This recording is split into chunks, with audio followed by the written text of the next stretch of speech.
This is Believing Buckeyes. I'm Brian Browning with All-American cornerback Chindy Chekwa. You still looking good, man, in the national championship gear, man. How you doing, Chill, man? How's your week going, man? You still flying high? I am. I'm still feeling good, man. Still national. Yeah, We national champs for 12 months, baby. Yeah, we are national champs. I'm feeling good.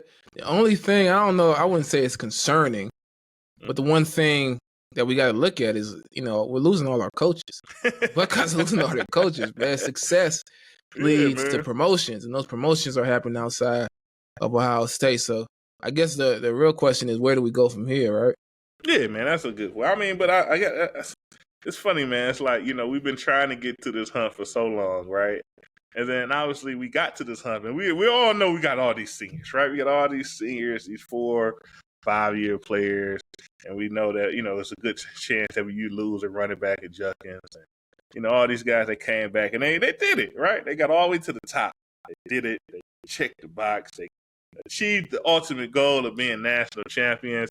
And we expected to lose a lot of players. But the coaches, man, this thing is kind of throwing me off, man. Obviously, last week, we lose Jim Knowles. We go into in great depth about that and our thoughts about what happened and him going over to essentially our in-conference rivals, going over to Penn State to become the highest paid coordinator in college football.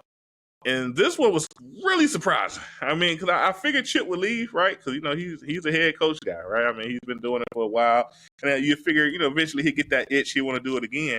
But I didn't expect it to be so fast, man. Us losing Chip Kelly to go to the NFL to coach the Las Vegas Raiders. And he got did you hear his contract, man? Did you hear that number? Yeah, listen. If they offer me $6 million, I'm on the first thing smoking out to Las Vegas, man. Listen, man. I understand. And I think, Chip, there was reports even before he got to Ohio State that Chip was looking to get back into the NFL. I think the opportunity to come to Ohio State with all of the talent, all the seniors back, all of that talent that was at Ohio State, all the leadership there to lead that offense and win a national championship, to really put yourself in a good position to get back into the NFL. I think that was very enticing, especially from Chip Kelly's standpoint, to do it with, a guy that he basically was a mentor for, a guy that he's close with. So, I think that was a great opportunity. But now, even bigger opportunity, $6 million contract. $6 million. For my Oakland Raiders, man, my former team. Mark Davis over there, he's just putting out money. He's spending money, man. He is spending money until they get a quarterback, though. I don't know how much return on investment he's going to get, but they pay him enough money to play a little quarterback, man. He might need to take some snaps. Losing Chip Kelly is tough. I think you mentioned it. First, you lose a lot of seniors. Guys on defense, guys offensively, Judkins, who was a junior, but you lose a lot in terms of leadership and talent. NFL level talent, and that's to be expected. That's going to happen from time to time. You want to be able to reload, but you compound that with losing some of your key coaches. So Ohio State has a lot to replace. And one thing that's not being talked about a lot is you also have a season that went into late January. So you also are behind. I mean, coaching decisions and reshuffling and transfer portal, all that stuff was happening while you were still in the playoffs. So you're about to start spring football, and you got a lot of holes that need to be filled. So that's a key thing. And when you start looking at the offensive coordinators, you got a decision to make now. Yeah. Because you have a guy who's been an offensive coordinator and been a co-offensive coordinator, but has never truly been the play caller offensively at Ohio State, and Brian Hartline. So you have a decision. Do you promote from within, or do you go look for a guy to take over those play calling duties like you did last year with another guy, like maybe a Chip Kelly type offensive coordinator? What do you think they do there? Yeah, so I mean, that's very interesting, right? Because we all know the great job Brian Hartline has been doing at Ohio State, right? I mean, he's bringing in 5-star at the 5-star wide receiver. Obviously, these guys are developing. Like, they come in good, they leave even better, right? Because we see the success that they have when playing on Sundays in the NFL. And obviously, he got a nice young buzz there who just had an outstanding season in Jeremiah Smith. And it's get kind of tricky, right? Because Hartline's an NFL guy, right? He played in the NFL, right? He made a lot of money playing football, right? He had a fantastic NFL career. And then when he came back to Ohio State and got to coaching, at first it just kind of felt like, he just wanted to be around the program, right? He was like, I got some idle time to feel, I'm going to be around the program. And then essentially from there, he gets an opportunity, right? Gets the opportunity to become a wide receiver coach. And now he knocks it out the park. So now we know he's like, he's going up in the ranks. Teams are bringing him in for head coaching job positions, things of that nature, because they see the success that he's been having, essentially just kind of controlling that room and the impact he has there. So to me, it's really, it comes to me, I don't know, like, right? But to me, it kind of comes down, obviously the ultimate decision is Ryan Days, but it kind of feels like, they have to run it by Hartline first. Like, hey, really, what do you want out of your career? Like, do you want to be, in charge of scheme, in charge of calling plays and things of that nature? Because we all know that this past season, Coach Day, he took his game up to the next level, right? He said, I'm not going to call plays. I'm going to be the full general of this team, have my eyes on the offense because that's my bread and butter. But also want to have some more time to look into the defense if we're having issues or having gaps in play. Look into special teams when we're not out there making plays and, it seems like it's a mistake every week. Be able to kind of really look into that stuff and put my finger on issues and be able to kind of get instant improvement there. Yeah. So I don't know, man. So to me, Hartline really has to kind of speak to it. Like, hey, I really want this. I need this opportunity. Because if not, the next opportunity, I'm out the door. Or say like, hey, look, no, I like doing what I do. If you bring somebody in, I'm willing to work with them. I don't know if I want that responsibility of having to figure out how to run the ball on 1st and 10 to kind of get this guy going. Do you think Hartline wants to be the play call? In my heart of hearts, I say no. I say no because, once again, he has already had so much success doing what he knows doing best, which is wide receiver, playing wide receiver, being a wide receiver coach. I know he has took some head coaching positions, but I'm sure even in those, he can hire a coordinator. He still doesn't have to step into that role of actually, exiting and owning an offense and calling plays to that nature. So I personally think that's not what he wants to do. I feel like if that was what he wanted to do, you'll hear a little bit more buzz about it. Obviously, he had that offensive coordinator role a couple seasons ago, and that was his title. But we know still Coach Day still was calling the plays, and he was spending most of his time on his offense from there. So I feel like if that was something he really wanted it, he would have had it already at Ohio State. So I don't think this is quite the thing he really wants to kind of dive into and take, responsible of being in charge of the whole offense and not just kind of running his wide receiver room that he does fantastically. What are your thoughts? Yeah, I disagree. I disagree. I think he wants to call plays. I think you sit through that Michigan game as a wide receiver coach where we're running the ball, getting stops.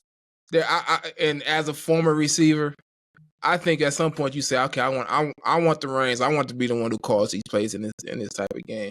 So I think he does, and I think Day is right now considering, do I now trust Brian Hartline to step up and do this, or do I get somebody who has a ton of experience already? It took a lot for Ryan Day to give a play call. It took a lot. It took hiring the guy who recruited him. It took hiring his dad. Right? Football dad, right? Yeah. So that was a lot. And now he's gone a season through it. Now it may be a little bit easier to give it over to Brian Hartline. You got to think, Brian Hartline has coached with Kevin Wilson. Mm-hmm. He's coached under Chip Kelly. He's had Joe Philbin as an offensive analyst who was his former coach when he was a receiver with the Dolphins. He's coached under Ryan Day. I mean, at some point, you betcha. If he wants to do this, at some point, he has to be able to step up and make these calls. He's coached under a lot of guys who've had a ton of experience. He has to at this point begin to understand what his approach would be and how he would be able to step into this type of role. But I would say this: if it's not Hartline, the things that I got 3 things I'm looking for in an offensive coordinator. If they don't promote from within, and even if they do promote from within with Brian Hartline, a co-offensive coordinator, I would want somebody from outside as a co-offensive coordinator to support.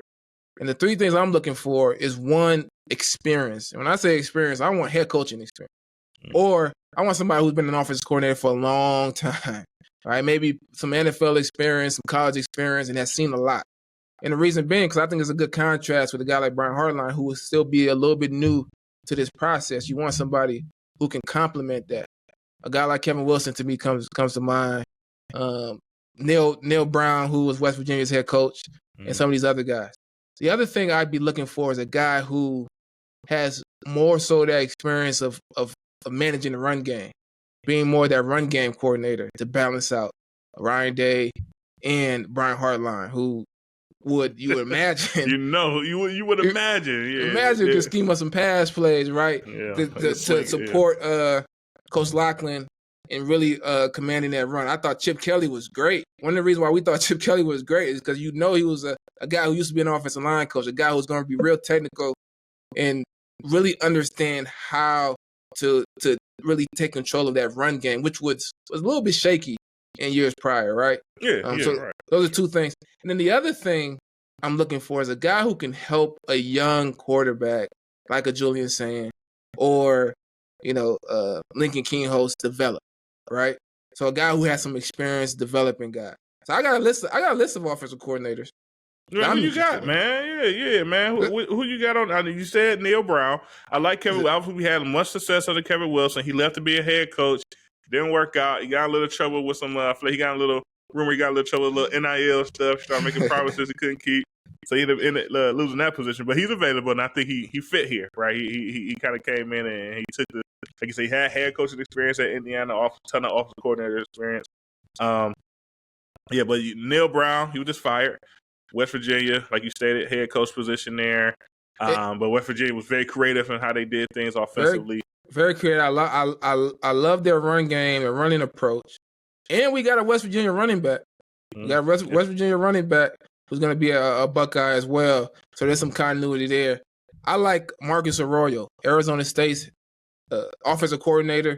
Man, ain't he employed, man? He's employed, and I think he signed an extension. I think he just recently signed an extension. All right. What is it? It's Ohio State. We're at the top of the food chain. I don't know what the buyout and all that stuff would be, but I'm pretty sure they can swing it, right?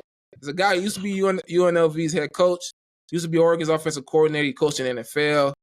That's the type of guy who at Oregon coached Justin Herbert, helped with his development. Not the super creative, explosive type play caller as a Chip Kelly, but he's been around a long time, runs a pro-style offense, and I think he could help with a Julian Sand and has some experience with developing a young quarterback like that. And if you watch Arizona State's offense, you watch them versus Texas, I mean, their approach, their scheme, they're just really good. Tough running. Yeah. And they didn't have the talent up front that Ohio State has, but they still play tough. They still took an approach of toughness up front, running the ball tough. So I just like him as offensive coordinator. I don't know how realistic that is, right? Mm-hmm. But this is my wish list if they decide to go outside and get a guy. But Kevin Wilson's out there. Yeah, right? Yeah. Kevin Wilson's out there. He's available. There's some familiarity there, and I think that'd be a good option. I know people don't like to go back to what has been used before, but I think Kevin Wilson was good prior, and I think he'd be a good guy moving forward as well. Yeah, no, I agree. Like I said, I like Kevin, the job he did here. Like I say, he was really was straightforward, right? He didn't make a lot of jokes. He didn't do a lot of extra stuff. He just kind of did his job, and his job was to support the offense, bring his mind to it, right? And obviously, they always had a fantastic passing game. Sometimes the running game could get a little bit out of whack, but like you say, we have grown there, and we've seen what we was able to do this past year. I got one more name. Thomas Hammock. I think that's how you say his last name. Northern Illinois head coach. Okay. Northern Illinois head coach. Used to be running back coach. I think he was running back coach with the Ravens and other places. If you watch Northern Illinois, I mean, they've had some big upsets in the last few years. Georgia Tech. Yeah, they beat Notre Dame. They beat Notre Dame. And, you know, I like I said before, I like a guy that leans more run if we brought in somebody to call plays or somebody to just be co-offensive coordinator to support a Brian Hartline. That's a good point, though, because like you said, I mean, we know they could step in. And Hartline, they could step in at any time and be able to scheme the heck out of some pass, right? But I don't think the run game comes as natural to those two. So he brought in a guy who could make sure that, you know, that the right approach is being had when it comes to running the ball. Because to me, as a former offensive lineman, it's really your approach. Like, you just don't pick plays out of a hat and think, you know, this is what we're going to call, and, you know, we should have success from there. You got to have, like, it's a scheme to it. You got to, hey, all right, this is what we do. This is what we're going to do really well. This is what we do against everything. And then once you kind of get that going, you kind of bring stuff off of that. Like, okay, we're really good at running them with power. Now we can kind of come back with a counter. And then once we kind of get good at the counter, we can get in that same lineup. And then like, you know, you kind of do the same thing with the pass. And we know our coaches could do that with the pass, right? Play with your eyes, get mixed messages, things of that nature. But with also line, it's a little bit different because you got to kind of figure out your wins. Like, the double team here is the win. This is how we're going to get yards. Over here, we're going to scheme it this way. And this time, we're just really going to try to out-leverage the defense and beat them with speed. And then you kind of come back with another power. We could get this guy, this tight end, on this DN. We know we can win this block here, and we get yards in that fashion. And that's how you kind of scheme up the run game. So you do need someone that's thinking about it, doing it, and installing it correctly. Yeah. So, you know, it shows on Saturdays.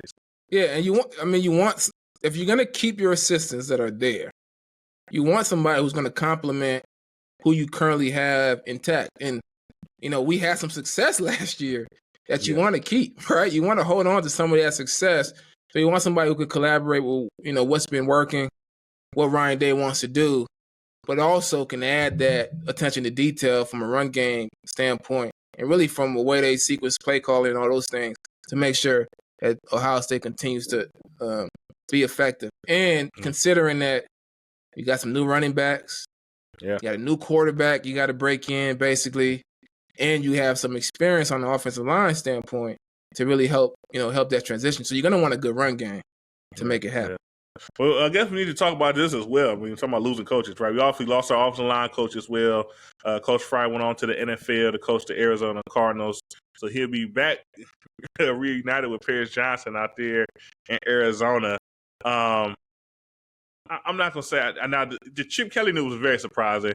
A position guy going on to the NFL, not as surprising, especially him being – I hate to say he's a younger coach. I think he's like in his maybe 40, early 40s, but still kind of feels like an early coach. I think this is his first taste of going to the NFL or coaching in the NFL. But, man, that's a tough loss for the offensive line, and I say that for several reasons, because, you know, the offensive line is much different than any other position group, right? You know, the offensive line, all their glory is based on everybody else's glory, right? The whole glory of the offensive line is based on your quarterback performance, your running back performance, your wide receivers, how many points you can put up on the board, right? So that makes you be more of a family, tight unit, right?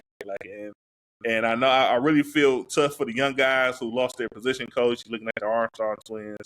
Obviously, Henson getting older, but Henson has spent a lot of time with Coach Fry and Montgomery, who went from tackle, who had to learn that guard position. He was a tackle his whole life, a really good tackle. This year's we need at guard. He steps in and play guard. And all that development that kind of goes into doing those type of things. Coach Fry really brought that out of him.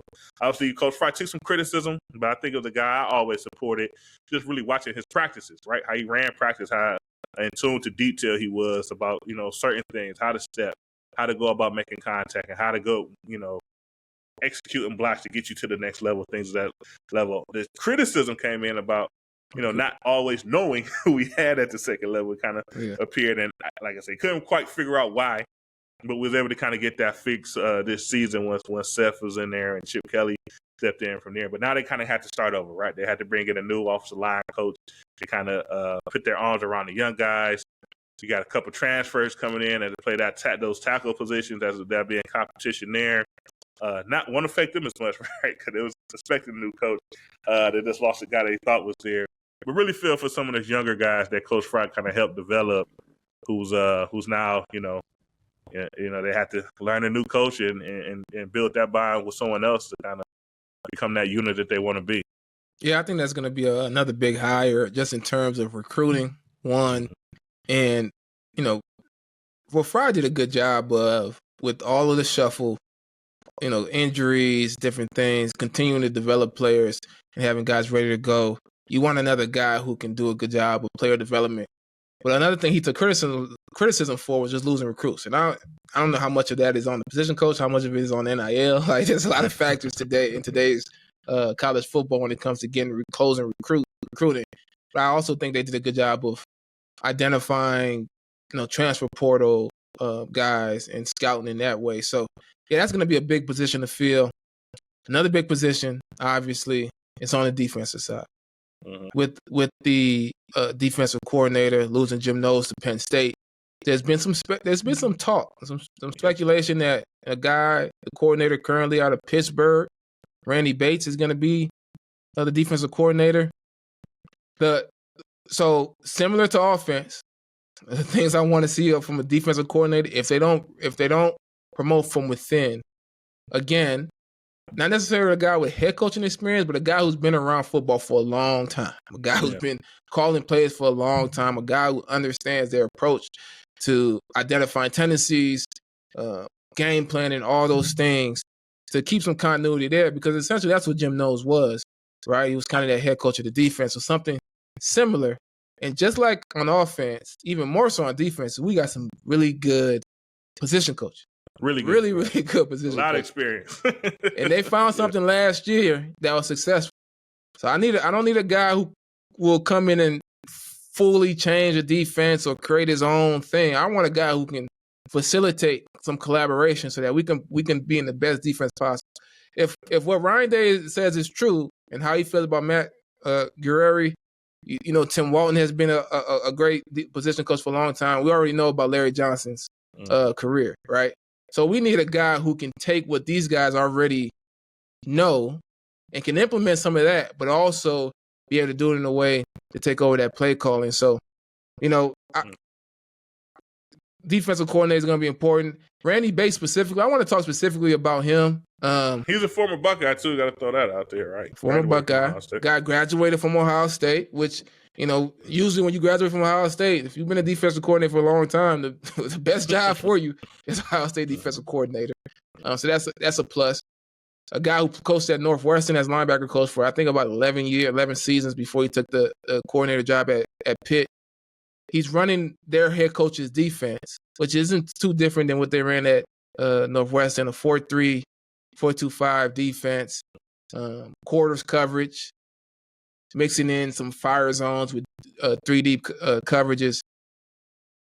It's more of a traditional type defense. Not a lot of innovation on the defensive side of the ball, but a guy who's older, ton of experience, would be you would expect would be good in managing a defense, being able to call a game.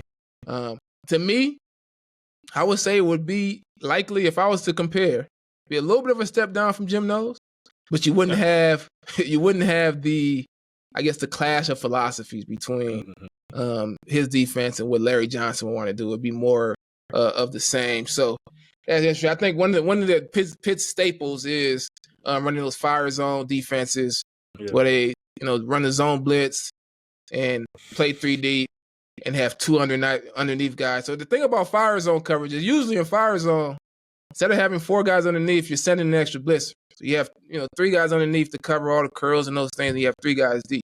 One thing that Pittsburgh does and other coaches do as well is they'll send 6. So instead of sending 5 guys and having 3 guys spread across the field, they'll send that extra guy and just have the 2 underneath defenders go to wherever the quarterback's eyes go. Because in their mind, you have that extra guy, but he's not covering nothing because the quarterback's looking left, and he ain't going to be able to make it back to the right. So just send that guy. Don't allow the offense to be able to pick up the blitz. And now he can only go to his first or second read. He can't actually come back like Penn State quarterback tried to do in the playoff game and throw that pick to the guy across the field. He was trying to dirt it, man. He was trying to throw it in the dirt. He said he was trying to throw the ball away. If you come back to that final read, you better have enough time to get there. So that's kind of their staple.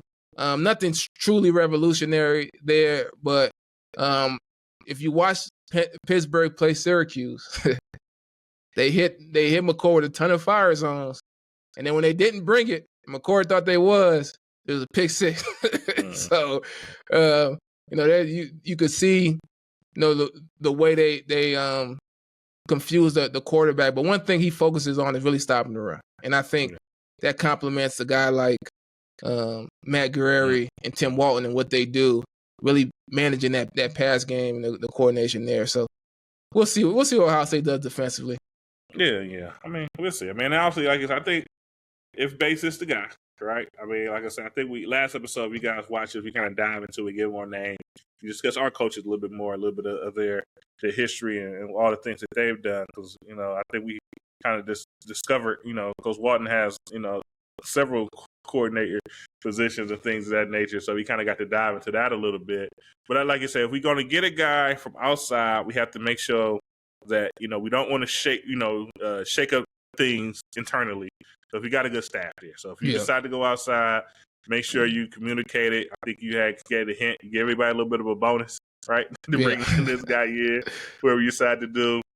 This is kind of right the ship and let people know, that you consider them. I mean, a lot of times when it comes to coaching, right, or anything, you just want to be considered. Do they even care?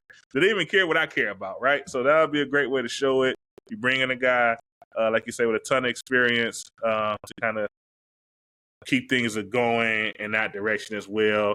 I'm looking here before we wrap up. Look like we lost also another assistant, Alan Clark. We lost him. He was the defense assistant. Looked like he took a job at Texas as well. So another guy off the staff. I'm sure we better replace him.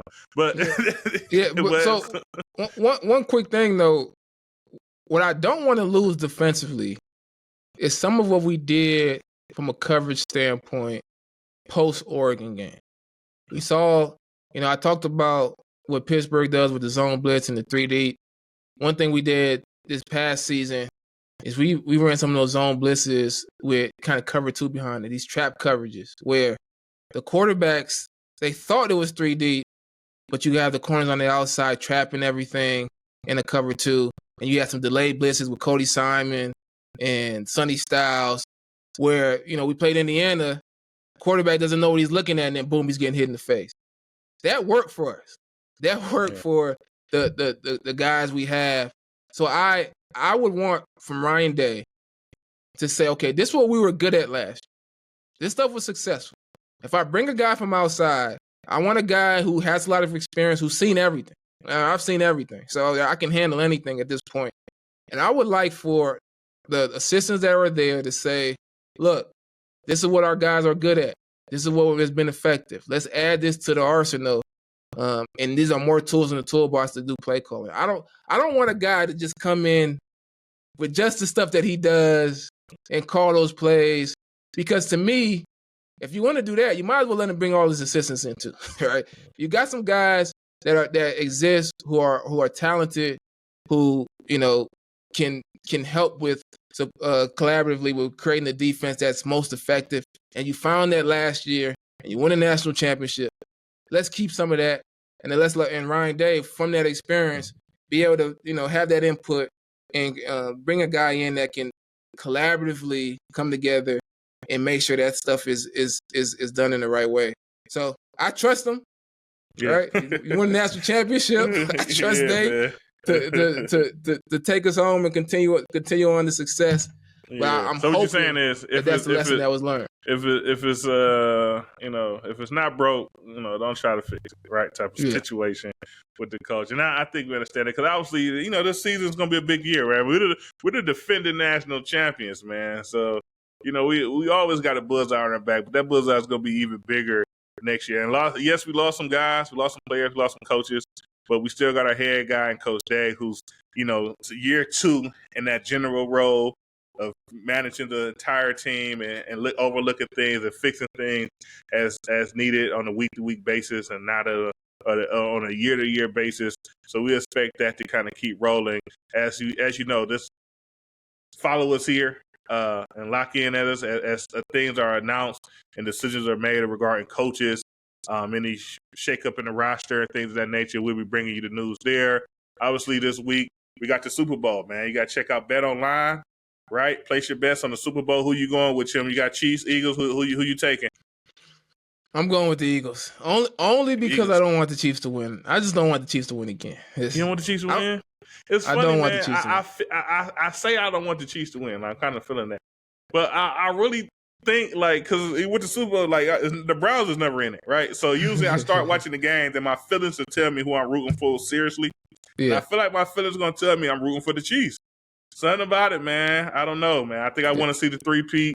I want to see Mahomes keep winning Super Bowls. I want him to eventually have the most Super Bowls. We know who has the most now. I'm kind of hating a little bit because of his alma mater. So someone to kind of take over that.